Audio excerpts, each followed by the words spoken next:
Tô aqui, o Rafinha deu uma cochilada. Quer dizer, eu acho que ele tá cochilando, tô olhando pela babá eletrônica. Então eu vim tentar gravar finalmente o vídeo sobre a fertilização in vitro.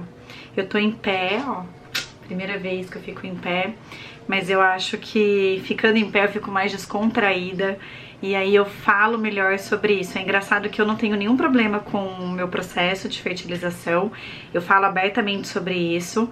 Aliás, eu fiz 2 vezes e a segunda vez, quando eu resolvi compartilhar, eu me senti muito melhor do que da primeira vez, mas é muito engraçado. Toda vez que eu me sinto engessada, por exemplo, ó, eu tenho um roteiro que eu escrevi sobre FIV faz tempo, faz muito tempo que eu roteirizei esse vídeo. Só que como é um roteirão, não sei, eu travo. Então, não sei se é um assunto que inconsciente é difícil e não sei.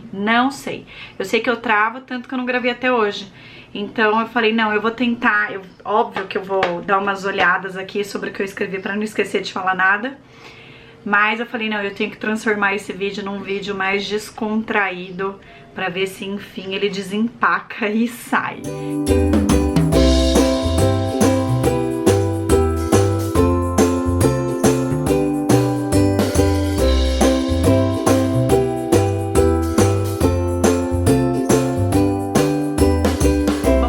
Primeira coisa pra vocês saberem é que eu fiz o processo de fertilização 2 vezes. Da primeira vez eu não compartilhei. Eu não sei, a gente achou melhor não compartilhar, achou melhor viver. Esse processo a gente não sabia, quando eu digo a gente, sou eu e meu marido. A gente não sabia exatamente o que nos aguardava. E aí a gente ficou quieto, não falou nada.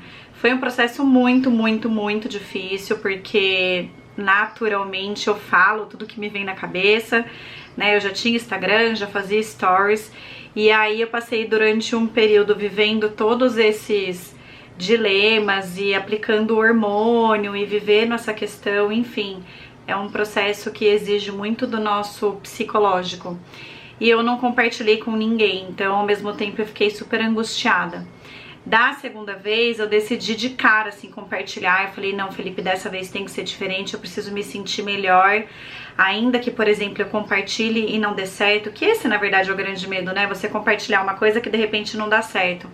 E aí vem uma enxurrada de perguntas, um monte de gente querendo falar coisas legais pra você, pra te tirar do fundo do poço.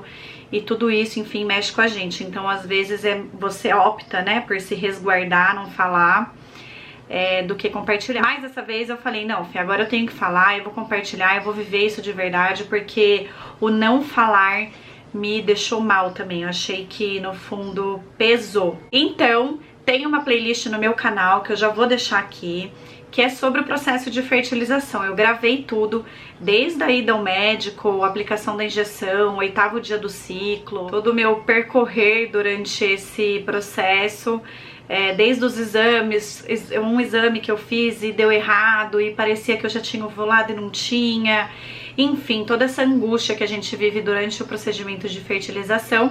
Eu gravei tudo. Vou deixar a playlist, é só clicar que vai direto para a lista de vídeos. Tem vários vídeos lá. Inclusive tem um vídeo onde eu conto toda a minha história, desde a minha primeira perda antes do Gabriel, a vinda do Gabi, a minha segunda perda numa ectópica, e aí com isso eu perdi a trompa, o meu exame, a histerosalpingografia, que deu, né, que eu não poderia engravidar mais da única trompa que eu tinha, que é a trompa esquerda. A descoberta da trombofilia, a primeira FIV que não deu certo, a descoberta da trombofilia, e então a minha sonhada gravidez, o Rafinha maravilhoso, que hoje, graças a Deus, graças a muita oração, muita promessa, Nossa Senhora Desatadora dos Nós, graças a Deus ele está entre nós. Então, como já tem vídeo gravado, eu não vou contar essa história, tá? Quem quiser, também vou deixar aqui nos cards, é só clicar e aí vocês vão direto pro vídeo. A ideia aqui é falar sobre o processo de FIV, tá? Sobre as informações que eu tenho, e eu espero poder ajudar quem vai passar por esse processo. Quem tá tentando aí já está passando pelo processo, e quem sabe que um dia vai ter que encarar fazer uma fertilização. A primeira coisa que eu acho importante falar nesse vídeo mandar realmente um recado para quem vai passar pelo processo de fertilização. Então, eu, como alguém que já passou por essa experiência, se eu posso desejar e aconselhar você de alguma forma, primeiro, tenha paciência. Por mais difícil que possa ser, e eu passei por esse processo, né? A gente passa pelo período da negação, a gente chora, a gente fica, putz, não acredito, até outro dia eu podia engravidar naturalmente, ou eu achava que poderia engravidar naturalmente, como qualquer outra mulher, e agora eu descobri que eu tenho que fazer um procedimento para que isso aconteça. Eu passei por isso, principalmente eu me apegava muito a, putz, mas o Gabriel foi natural, poxa, quantas vezes eu engravidei no susto, a minha primeira gravidez foi no susto, a gravidez do Gabriel foi planejada, a terceira gravidez foi no susto, então eu me apegava a esses detalhes, então eu tive um período ali de negação do fato de que agora eu já não poderia mais ter uma gravidez surpresa, né? Agora eu teria que me planejar, agora eu teria que guardar dinheiro, porque é um processo caro, agora teria que ser com muito planejamento com o meu marido, e aí, queremos ou não queremos? Então o fato de não vir natural te muda, né? Muda o cenário e te faz refletir sobre inúmeras coisas. Eu me apeguei durante um tempo a isso, e aí com o tempo eu fui amadurecendo. Eu nunca me esqueço que uma vez passou uma reportagem do Fantástico, e aí eles estavam falando sobre mulheres que tinham nascido sem útero ou que por algum motivo tinham perdido o útero. E aí falando sobre isso, que eles estavam tentando fazer transplante de útero para que elas conseguissem gestar, né, seus filhos, etc.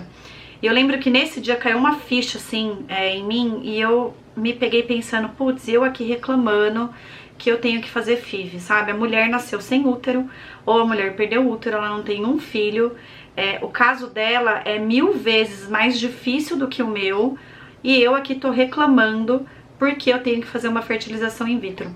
Então eu levei isso pra minha vida. Eu acho que pra tudo, na verdade, assim, tudo que a gente faz sempre tem, né? Tudo que a gente passa, por pior que seja ou por melhor que seja, tem sempre alguém pior que a gente e tem sempre alguém melhor que a gente. Eu sempre penso nisso.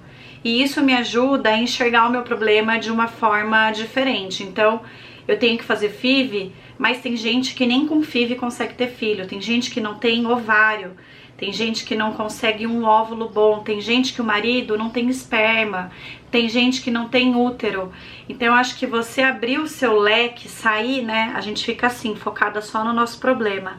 Eu acho que sair dessa visão, abrir o nosso olhar, ajuda a gente a encarar esse problema de uma outra forma. Então, por mais difícil que seja, viva, obviamente, o seu momento, o seu período de negação, ele também é importante para você superar e dar o próximo passo. Mas assim que você conseguir, se desapega disso. Pensa que, graças a Deus, a medicina existe. Graças a Deus, você pode fazer uma FIV. E que, graças a Deus, existe uma chance para você. Não só da FIV, mas existem mulheres que tentam e não conseguem engravidar.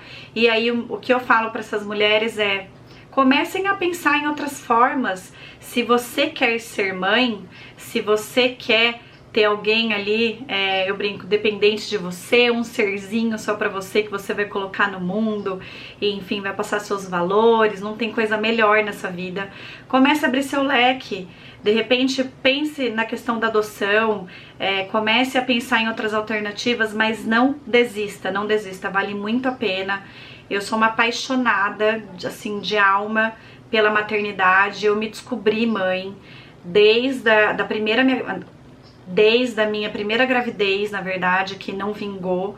Eu virei uma chave que eu não conhecia em mim e eu defendo, assim, com unhas e dentes, a possibilidade, a tentativa de alguém ser mãe. Não será fácil, não posso mentir, não será fácil passar pelo processo de fertilização in vitro, não é um processo fácil. Então, outro conselho que eu dou pra você é: busque ajuda, busque apoio na sua família, busque apoio no seu marido, leia sobre isso. Você vai ter acesso a muitas informações sobre FIV, vai ter acesso à qualidade do seu embrião, vai ter acesso à qualidade do seu óvulo, vai ter acesso à quantidade de espermas que eles conseguiram coletar do seu marido. Essas informações vão te trazer uma provável ansiedade, uma confusão ali, porque nem sempre o cenário é maravilhoso quando você entrar a fundo nisso, mas busque apoio da sua família, busque apoio do seu marido, peça para que eles estejam ali do seu lado e vai dar tudo certo.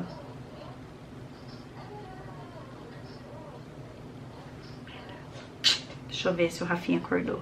Outra dica que eu posso dar, e que eu acho que foi essencial na minha vida, foi buscar uma força maior. Então, se você tem fé, se você acredita em algo maior, eu sugiro que você busque ajuda nesse momento, nessa fé que você carrega. Então, independente de religião, a minha família é católica, a família do meu marido é espírita, eu acredito em muitas coisas. Eu falo que eu não sou nem católica e nem espírita. Acredito que a gente tem que conversar com Deus para se sentir mais próximo dele. Acredito sim que ele faz tudo pelo nosso bem. Ao mesmo tempo, acredito em outras vidas, acredito em santo. Enfim, é uma questão de fé. E durante esse processo de fertilização, eu me peguei muito nisso. Eu confio e acredito muito na desatadora dos nós, Nossa Senhora Desatadora dos Nós. E durante esse processo, eu fui até a igreja, eu orei, eu me senti perto dela, eu pedi que ela desatasse esse nó da minha vida. E hoje eu sou muito, muito, muito grata, eu sou eternamente grata, preciso pagar essa dádiva, né, essa bênção que ela me enviou. Então, se você tem fé, é importante que você se apegue a ela nesse momento, porque a medicina, ela não é exata, né? Então eu acredito que é uma união, é a união do momento correto, e o momento correto quem decide é Deus, não somos nós. É a união, sim, da medicina, né, da tecnologia, das possibilidades que a medicina traz pra gente, e é isso, a junção desses dois momentos bons e técnicas, etc., que fazem com que a gente consiga chegar onde a gente quer. Quem acordou?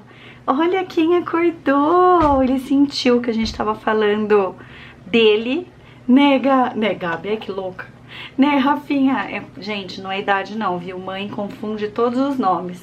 Eu chamo Gabi de Rafa, Rafa de Gabi, quando não invento um terceiro nome. E a última dica que eu posso dar pra você é: vá até onde você conseguir. Como eu disse, é um processo que pega a questão psicológica. Muitas pessoas não conseguem na primeira tentativa. Eu tinha um cenário maravilhoso pintado pela questão da idade, pela questão dos exames. Então, assim, eu tinha certeza que eu ia conseguir de primeira e eu não consegui. Então, tem mulheres, eu consegui ainda de segunda, tem mulheres que fazem 8, 9 vezes o processo de FIV e que não conseguem, e vão conseguir, sei lá, na 10ª vez. Então é um processo extremamente desgastante psicologicamente e extremamente caro, né? Então onera muito a questão financeira. Então meu conselho é: vá até onde você conseguir. Por que eu tô falando isso? Vai chegar um momento do processo, de repente você já fez 3, 4 vezes, que as pessoas vão começar a te questionar. Ai, até onde vale a pena você continuar tentando? Você não acha que você já tentou demais? Você não acha que esse processo tá te desgastando? Você não acha que de repente vale a pena você parar no primeiro filho, como eu fui questionada? Ah, mas você já tem o Gabriel, né? Pô, não se apega nisso, você tá se desgastando à toa, você tá triste. Será que vale a pena você continuar tentando? Tem mulher que tenta 4, 5 vezes e obviamente é natural, seus pais, seus avós, seus tios, as pessoas que te cercam, que gostam de você e que estão vendo você passar por esse período de pressão, elas naturalmente vão acabar te questionando em algum momento. E aí, essa decisão é sua, tem que ser sua. Tem que ser sua porque futuramente, se você desistir ou não, é uma coisa que só vai pesar na sua cabeça, no seu psicológico. Poxa, eu desisti por pressão dos outros. E aí, de repente, você desistiu por pressão dos outros e você tá no momento que vai ser ainda mais difícil tentar, mesmo que através de FIV, né? A gente sabe que a questão da idade conta bastante. A partir dos 35 anos de idade, os nossos óvulos começam a diminuir. Tem uma questão também de qualidade de óvulos. Então, quanto mais cedo você entrar no processo, mais fácil e mais rápido talvez você consiga chegar no resultado. Então é isso que eu falo para as pessoas que eu conheço: vai até onde você consegue, e aí cabe a você decidir se tá na hora de parar ou não. Olha, eu não aguento mais, o meu psicológico tá muito abalado, não dá, vou começar a pensar numa adoção, ou não, tô satisfeita, eu vou ficar com o meu primeiro filho, né, vou ficar com um filho só, enfim. Ou não, eu tô desgastada, enfim, é difícil, mas é meu sonho e eu vou continuar tentando. Eu pensei muito nisso, porque a partir do momento que não deu certo a primeira vez, eu comecei a questionar, ué, mas será que eu vou fazer a segunda e não vai dar certo também? Ou será que vai? Enfim, e aí o que eu vou fazer? Meu marido até me questionou, falou, mas fica tranquila, a gente tem o Gabi e tudo. E aí, só que sempre foi meu sonho, eu queria dar um irmão pro Gabriel, eu queria muito um segundo filho. Na verdade, eu quero 3, né? O marido que não me escute, porque a gente chegou num ponto que eu falei pra ele, não vamos mais falar sobre isso, porque eu quero sim 3 filhos, mas é uma decisão que a gente vai tomar mais pra frente, não agora. Então, melhor não entrar no mérito disso nesse momento, né? E o que eu achei mais difícil nesse processo de fertilização? Bom, então, primeiro a questão psicológica. Tem uma questão aí, óbvio, do processo, né, de você não saber o que vai acontecer. Então eu acho que isso pesa muito na questão psicológica. Você já tá abalada pelo fato de você ter que fazer o processo. E aí o excesso de informação também é muito difícil. Então, por exemplo, você vai lá e tira o óvulo, tira os óvulos, estimula e faz a punção. Quando você faz a punção, você recebe do laboratório um relatório com as notas dos óvulos, na verdade não, com a nota dos embriões que foram formados. Então eles pegam os seus óvulos, eles juntam lá com os espermatozoides e são formados embriões. Esses embriões, eles se desenvolvem. No caso da minha fertilização, a gente fez a implantação no D5, é o dia 5, onde o embrião ele já se tornou um blastocisto. Tá? Então ele já fez as multiplicações lá dentro, ele vai, né, duplicando a sua formação interior. E aí ele chegou num estado de mórula, que é chamado lá o tal do blastocisto, e a gente fez a implantação. Até que isso aconteça, são gerados relatórios diários. E você vai recebendo esses relatórios. Olha, o seu embrião tá com nota A. Nota A é um super embrião. Então, ó, você vai criando umas esperanças ali, né? E ao contrário também acontece. Então, na minha primeira FIV, eu recebi relatórios dos meus embriões. Eu tirei, se não me engano, 19 embriões. E desses 19, apenas 4, se não me engano, vingaram. E aí, desses 4, era tudo tipo B e C, não tinha um A. Não tinha um A, então aí você já fala assim, que merda. Por que não tem um A? Porque o A é o melhor, é A? Então é o A que eu queria implantar. E aí, depois de 2 dias, eu recebi um outro relatório falando que desses 4 embriões, apenas 2 continuavam se desenvolvendo. E também eram 2 Bs. E aí você já fica assim, ai meu Deus do céu, 2 já morreram. Então só tem mais 2. E na teoria, você implanta 2, porque nem sempre vingam os 2, né? O percentual de vingarem os 2 é de 25% só. Eu não sabia disso, fui descobrir depois. Eu tinha certeza absoluta que eu ia ter gêmeos, porque eu coloquei 2 As na segunda vez e nada disso, gente. O percentual, conversando com um médico do Instituto Huntington, ele me falou que o percentual é de aproximadamente 25% de chance dos 2 vingarem. Então, eu recebi esse tal desse relatório e aí eu ficava, putz, mas e aí? 2 morreram, 2 ficaram. E aí faltavam 2 dias ainda para implantação. Quando chegou no dia da implantação, o meu médico falou, olha, mais um parou de desenvolver, a gente só tem um. E ali você já fica, né? Puta, o que aconteceu? Eu vou implantar um, eu queria implantar 2, a chance aumenta de conseguir dar certo. E mesmo assim vou implantar um B. Então esse excesso de informação, as notas dos embriões, a quantidade de óvulos, a questão dos espermatozoides, enfim, esse excesso de informação mesmo, que a gente não entende nada e a gente recebe, aí a gente vai googlar, esse é o problema também, a gente googla tudo. E aí, quando a gente googla, a gente só pesquisa coisa ruim. Porque as pessoas não compartilham coisas boas, as pessoas só compartilham as coisas ruins. essa foi outro estímulo que eu tive na hora de começar a falar sobre a FIV, sobre a trombofilia. A ideia era mostrar que é possível, não é só ruim, né? Então vamos tentar ver pelo lado bom das coisas, ter uma boa referência para encarar de forma mais positiva esse processo. A gente se torna refém disso tudo, então esse é outro ponto, você é refém do processo. Cara, ele tá fazendo a maior festa.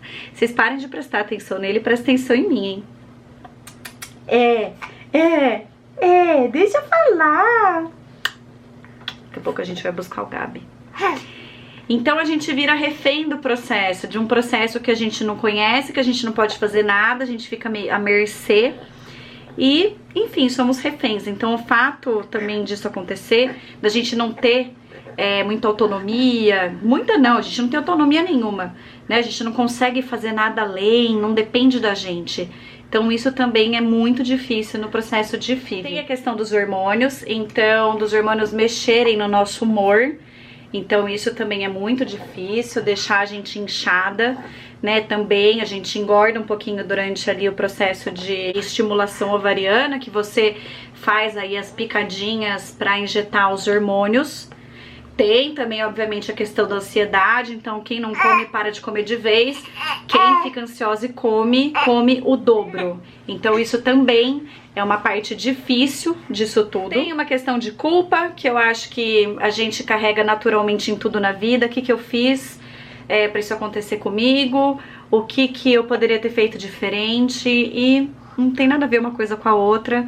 Mas a gente carrega um pouco isso, eu carreguei, passei por um processo de me culpar, até que eu me libertei, mas eu demorei a deixar isso acontecer. E acho que por último, o mais difícil são as incertezas. Será que vai dar certo? Será que não vai? Quantas vezes será que eu vou ter que fazer? Será que eu vou ter dinheiro? Porque você se organiza pra fazer uma vez, de repente não dá certo, tem que fazer uma segunda. A gente, da primeira vez, se organizou pra fazer uma vez. Eu tinha certeza que ia dar certo de primeira. E quando não dá certo, mas você ainda tem óvulos, você não paga o processo inteiro. Você paga só uma parte. No meu caso, do primeiro processo, não ficou nenhum embrião.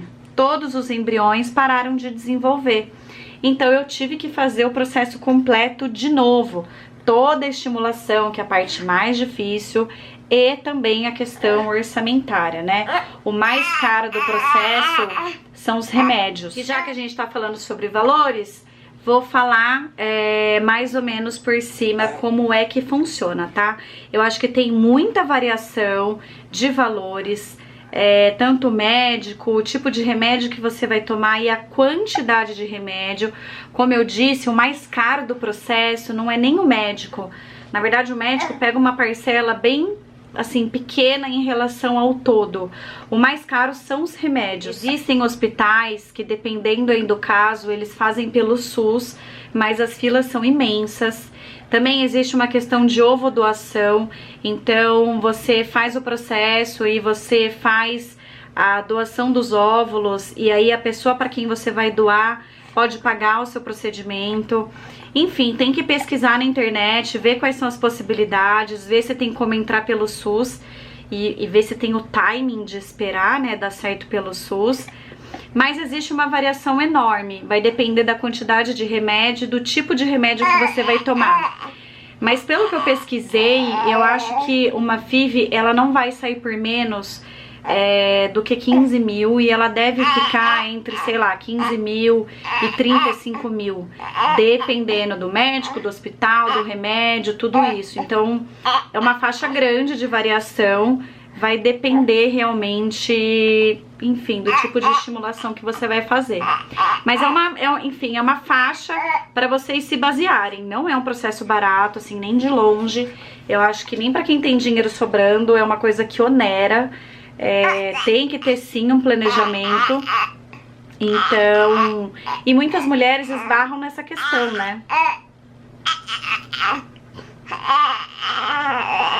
Muitas mulheres esbarram nessa questão orçamentária. Você faz uma vez, se organiza, e aí, por exemplo, não dá certo, você tem que fazer uma segunda, não é fácil. De repente você já abriu mão de sonhos, de coisas, de bens materiais para fazer uma primeira vez. Então eu entendo e sinto porque muitas, às vezes, deixam de fazer porque simplesmente não conseguem. Uma pergunta que eu recebo muito é: pode sim saber o sexo, né? É se a gente parou por aqui. Eu tô me sentindo mal, tô me sentindo pecadora. Só tentarei um terceiro filho. Eu tive várias perdas, né? Não sei porque o prazo de 5 anos, ou então o problema tá em mim. Por que não fazer os exames da trombofilia? Quem se ligou no que eu falei? Esses óvulos, além de diminuírem, meu Deus, tipo, eu preciso tirar. Eu tava correndo risco de vida. O meu filho Gabriel, que poderia ficar sem mim,